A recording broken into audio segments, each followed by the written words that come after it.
Hi folks, how you doing? I'm the Reverend Danny Crosby, Unitarian minister serving congregations in Altrincham and in Urmston in the northwest of England. I hope you're finding the love and that you're witnessing the blessings in life in these challenging times. It's hard at times, my friends, but we're all in this one together. So I'm offering these devotions as my little bit of hope, doing what I can, playing my role, being part of the solution. The devotions are offered as a balm for the heart, the mind, the spirit and the soul. And the title for today's little reflection is Lost and Found. So I invite us just to still ourselves in silence. Let's invite a loving presence to be here amongst us and to awaken from deep, deep within us. I've lit the cup of love, this flame of freedom. This cup of love, belonging, acceptance and welcome. Come as you are, my friends. Come as you are. I'm going to begin with a prayer for when words fail by Leslie Takahashi. This is a prayer for when words fail, for when they are not big enough or small enough to slip into little cracks left in our hearts by life's unbearable pressures. This is a prayer for when the biggest noun cannot know the enormity of joy, or when the most active verb is paralysed in the face of grief unuttered, horror undescribed, or loss beyond accounting. This is a prayer for when words, precious emblems though they are, cannot take into their embrace the hugeness of experience, or the expanse of indebtedness, or the many tangles of complexity and confusion. This is a prayer for when we must sit with our breath, needing the small truths we can touch as if they were therapy for our restless hands. This is a prayer for all who have known the large void of hope which is trauma. This is a prayer for the wounded hearts and bodies, for those whom we ought to always remember and sometimes choose to forget. This is a prayer that begins with gratitude for what we can understand and know and ends with humility, which reminds us that not all is ours to do. This is a prayer for those times when words fail and all is left is the yes and the no of it all, and our ability to let the chord of the breath lead us from this moment to the next. This is a prayer for all who have been lost in that our memory, that they might be found. May we be the ones that make it so.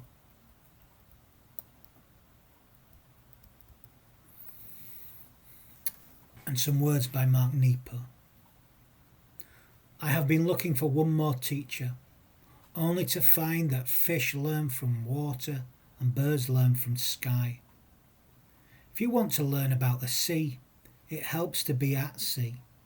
If you want to learn about compassion, it helps to be in love. If you want to learn about healing, it helps to know suffering.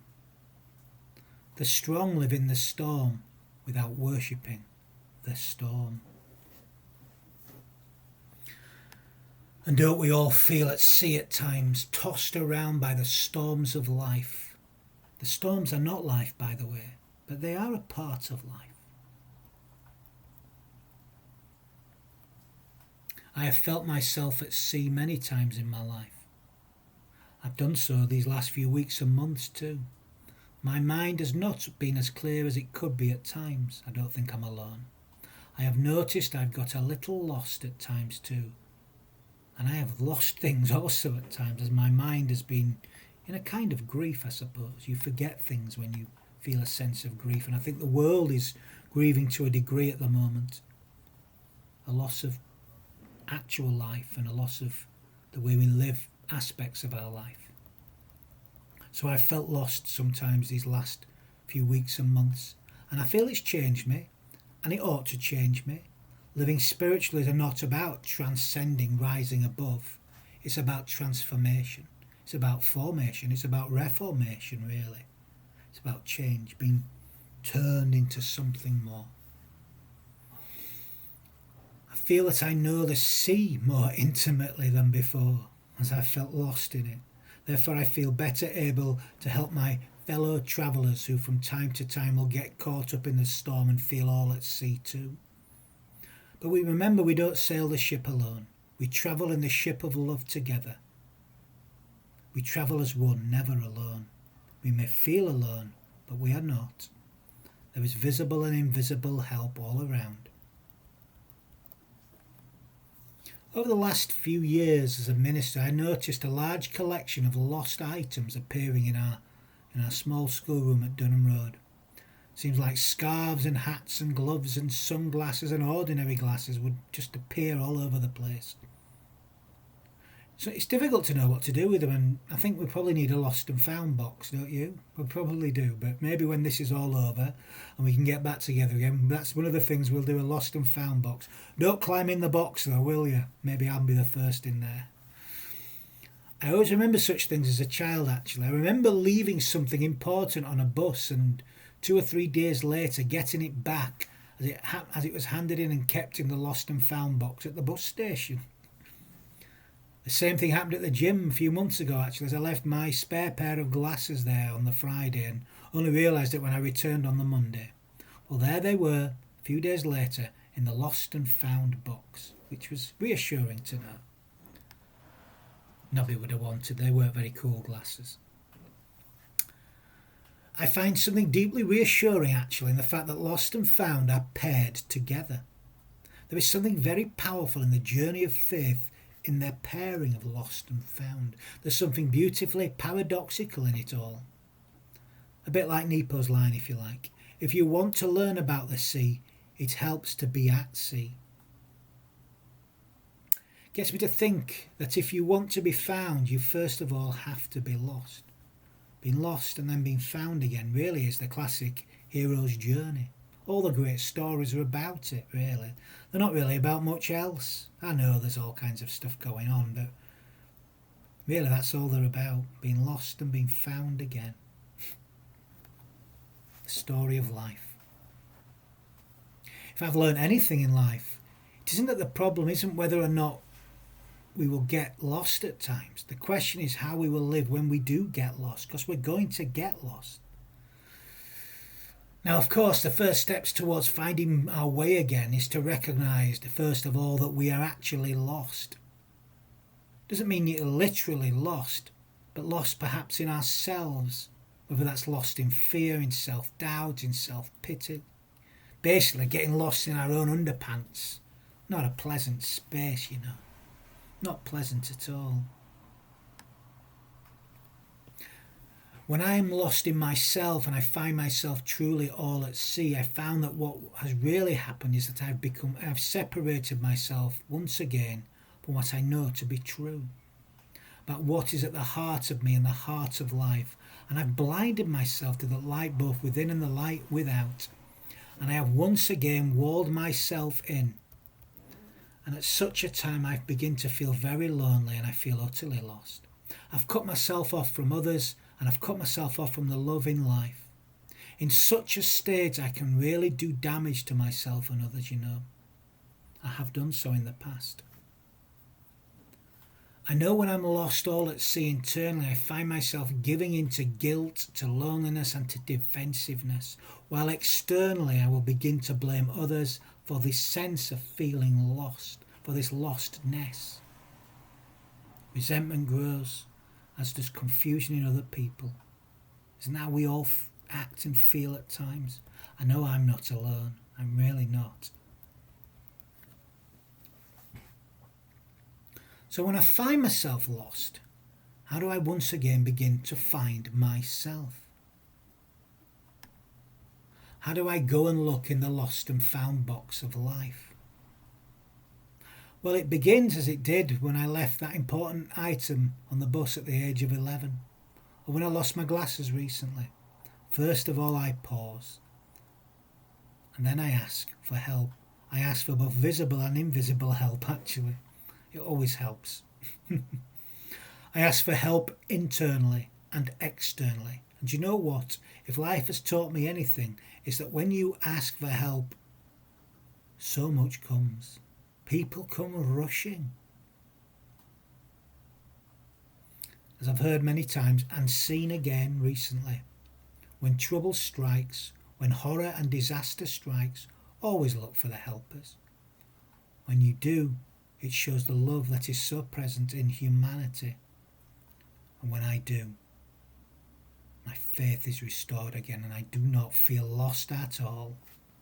I feel very much found. I am most lost when I'm uptight and frightened. And of course the key to being found is to lighten and loosen up. It requires patience and trust. Perhaps the best qualities of faith, actually, patience and trust. When a person is all at sea, it's no use to thrash around. You need to be calm. Take a breath and solutions will usually come. Usually you find yourself found once again, actually. Usually, anyway. Sometimes you get rescued as someone else reaches through your defences with a kind word or a gentle touch, and sometimes all it needs is a gentle word of encouragement and you can once again find your way back to shore. Here's a rather lovely poem on The Way by Edwin Muir. Friend, I have lost the way. The way leads on. Is there another way? The way is one. I must retrace the track. It's lost and gone. Back, I must travel back. None goes there, none. Then I'll make here my place. The road runs on. Stay here, forever stay. None stays here, none. I cannot find the way. The way leads on. Oh, places I have passed, that journey's done. And what will come at last? The way leads on.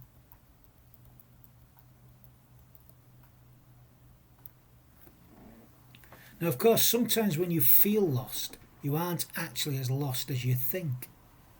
What you are is actually in a place you would rather not be. I have felt that at times these last few weeks and months, and I don't think I'm alone. I have felt this deeply in others too, especially those in grief. We're all grieving to some degree, whether it's for actual lost people or a lost aspect of our lives. Acceptance has felt a long way off at times, but eventually it always comes. And you accept you are where you are, you stop struggling. And this is kind of beautifully illustrated, a bit of wisdom from my old favourite Mullah Nasruddin. I just want to share this little bit of wisdom, a little very short story.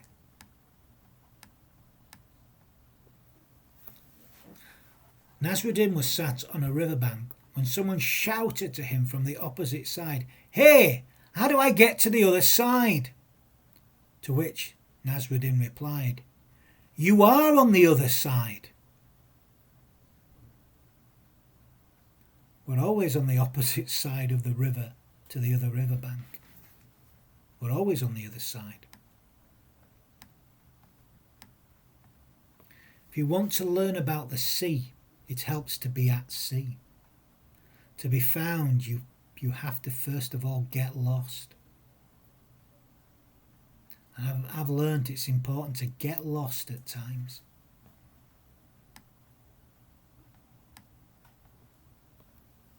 Whether any of us like it or not, we all find ourselves on the wrong riverbank at times, not knowing how to get to the side we would like to be at. We all find ourselves in an uncertain place, lost and without guidance. We all feel lost at times. By the way, we don't really get lost in the woods or wilderness. Not really. Life isn't really like the fairy stories, although they can help us see the reality.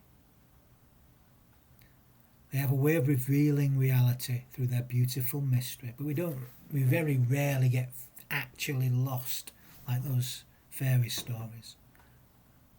We get lost in a very familiar place usually, actually. Perhaps the most familiar place is the place we're most lost at times.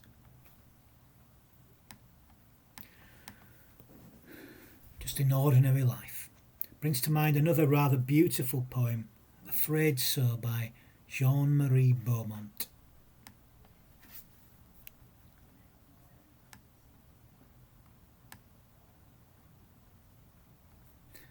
Is it starting to rain? Did the cheque bounce? Are we out of coffee? Is this going to hurt? Could you lose your job? Did the glass break? Was the baggage misrouted? Will this go on my record? Are you missing much money? Was anyone injured? Is the traffic heavy? Do I have to remove my clothes? Will it leave a scar? Must you go? Will this be in the papers? Is my time up already? Are we seeing the understudy? Will it affect my eyesight? Did all the books burn? Are you still smoking? Is the bone broken?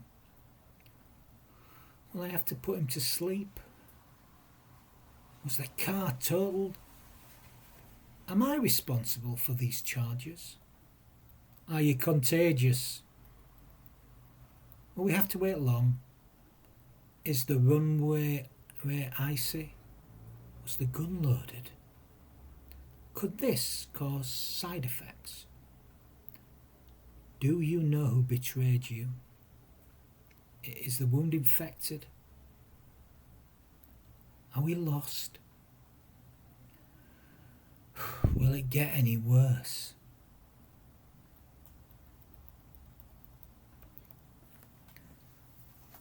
We all feel lost at times, all at sea.